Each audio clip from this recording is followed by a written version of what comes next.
非有消息，美国波音公司的下一代越洋重器，也就是波音777-9客机的取证试飞工作，最近被曝光说出现了问题。由于在多架飞机的发动机短舱部位都发现了裂纹，试飞工作已被暂停。这一结果可能影响取证进度，造成了交付进度也再次延后。波音777-9是现在流行的波音777-312的升级产品，航程13500公里，估计最大载客量约580人。777-9与777-312相比更长更宽，首次使用了折叠机翼。波音777-9的动力也更加强劲，新型发动机比777-312更节油，受到了航空公司的广泛欢迎。旧款的波音777-312现在是全球越洋航线的主力，已经销售出800多架。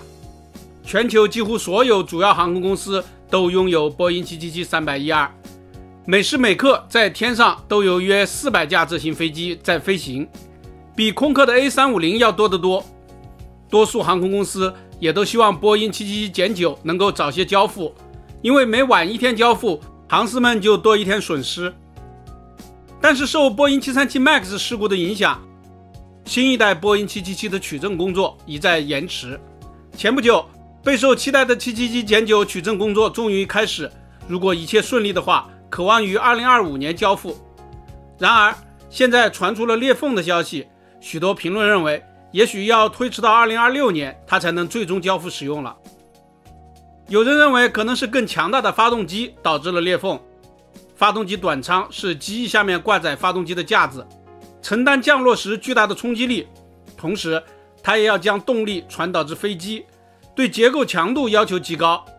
无论是新型发动机过于沉重，还是动力过于凶猛，总之都需要工程师们尽快找到原因，迅速解决。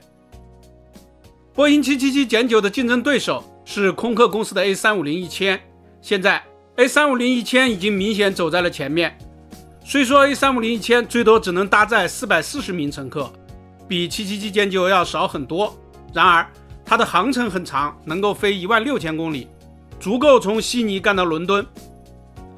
A350-1000 现在已经交付了80多架，还在稳步推进中。如果777-9再度延期，估计很多客户都会等不及更换为 A350-1000， 这是相当尴尬的事情，波音公司或许无法承受这种打击。777-9与 A350-1000 相比有2大优势。第一，它是著名的777-312的延续，客户不需要支出更多的换新成本，包括人员培训和部分备件等。第二，它的载客量比 A350-1000 要大，两舱布局可以容纳426人。A350-1000 典型两舱载客387人，所以777-9更适合在枢纽航线上使用。基于这2个原因，波音777-9收到了全球400多家订单。主要航空公司例如阿联酋航空、汉莎航空、大韩航空、卡塔尔航空、新加坡航空和国泰航空等都订购了777-9。然而如果问题不断，导致取证和交付持续延期，客户们可能会等不及。现在全球民航的发展形势不错，客流持续增长，而一些大型枢纽停止扩张，时刻资源非常宝贵，对于高容量的需求更加迫切。因此也有人呼吁空客公司重启空客 A380 的生产，以取代波音777-9。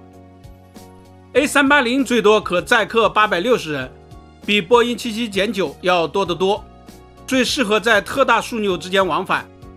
不过咱们此前也分析过，重启空客 A380 恐怕只是一个美好的愿望，难以真正落实。阿联酋航空、汉莎航空和卡塔尔航空们恐怕也只能继续过过紧日子，再多争取点波音的补偿吧。